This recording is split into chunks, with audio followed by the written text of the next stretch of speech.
সবচেয়ে অপ্রত্যাশিত মুহূর্তগুলোই সবচেয়ে সুন্দর হয়। আজ রাস্তায় হঠাৎ দেখা হলো এক কচ্ছপের সাথে।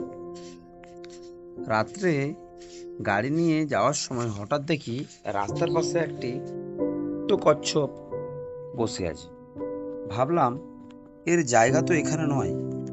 ধীরে ধীরে হাতে তুলে নিলাম এবং ওকে আমি আমার গাড়িতে নিয়ে বাড়িতে এলাম। একটা হাঁড়িতে জল দিয়ে ওকে রাখলাম, ওর জন্য একটু স্বস্তিতে থাকতে পারে। ওর হাঁটার ধরন, চোখের চাহনি, সব কিছুতেই এক শান্ত সৌন্দর্য আছে। এই ছোট্ট প্রাণীটা যেন আমাদের অনেক কিছু শেখায়: ধৈর্য, নীরবতা আর প্রকৃতির সাথে এক হয়ে থাকা। এরা কথা না বললেও অনেক কিছু বলে দেয়।